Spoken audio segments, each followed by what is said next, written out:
Welcome to the My Profile section of your account. You can find this by going to the settings and hovering down to My Profile just below Business Profile. Once you're inside of this section, you'll see a couple of boxes that you will need to fill out.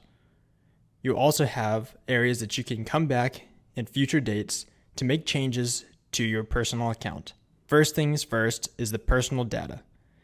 Profile image can be adjusted here by clicking on the profile image and uploading a file with the proposed size and file size. Next, you can adjust your first, last name, your email, and phone number. The email and phone number are important parts of your account because they will send you an OTP code to your email or to your phone number depending on which way you're choosing to log in. Next, you can add an extension, and below that, you have the ability to select a calendar. This may or may not show any details depending on if you have a calendar set up. The calendar is the default booking calendar for your personal account. Each user can select primary calendar in which they get booked through.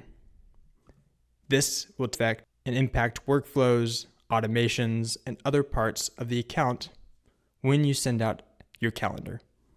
You can then choose the platform location, language. Below this, you have the ability to enable a signature on all outgoing messages. You can customize this completely by using custom code if you'd like to. Last but not least, you can include the signature before quoted text in your replies. Next, you have this button that says Update Profile. Once you have made the appropriate changes, click on Update Profile, and then you will receive the ability to fill in OTP to change the email ID of the user. Next, let's hover over the Change Password section. Here, you can fill in your current password, your new password, and then repeat the new password that you would like to change to. Once filled in, you can click on Update Password. Below this, you have Email Two-Way Sync. Here, you can connect and sync incoming and outgoing emails between your CRM and your personal email account. You can then select your email provider, whether it's Gmail or Outlook. Once you select your email provider, click on Connect. Once you have signed in to your preferred email provider for Email Two-Way Sync, click on Update Availability. Through here, you may have the ability to set up Auto BCC when you have your email provider selected. Below this, you have calendar settings. Here you can connect a calendar. If you have no connections, click on Add New, and you can select between a Google Calendar, Outlook, iCloud, Calendly, and for video conferencing, you have the ability to add Zoom. To log into your account for any one of these, click on the Connect button, and either a pop-up in a new tab or within the same tab will guide you through the ability to connect your calendar.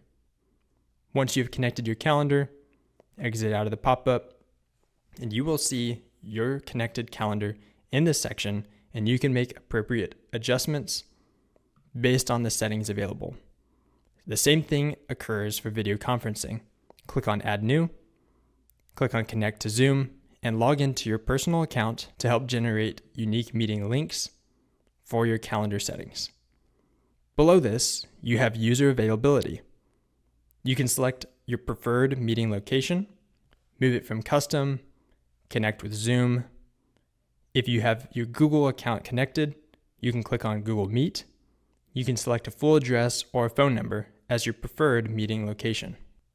Next, select your time zone, as your default calendar will reference this time zone setting that you send out to make sure that people book at the right time. Below this, select on your available hours. You can either select all or select independent days in which you are available, and go below and edit individual days for selected times.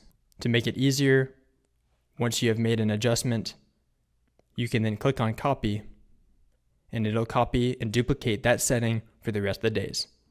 Once you're happy with all your settings, click on Update Availability. The next part of My Profile are notifications.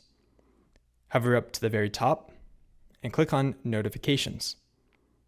Here you have several options. On the right-hand side, you will see the type and area that you will receive the notification, whether it is in-app, an email, or an SMS. And on the left-hand side, you will see the type of notification and where you're being notified from. Some of these options may or may not be visible to your account. For conversation notifications, you can notify or choose to notify all new conversation messages initiated with the account and choose where those notifications go. Next, you can notify when a conversation gets assigned to you as a unique user. Next, you can look at notifying for new messages on a conversation that you're assigned to. Below this, you have the ability to adjust your task notifications, whether they get assigned to you. You can also set a reminder in a set amount of time, whether it's minutes, hours, or days, to get a reminder for upcoming tasks.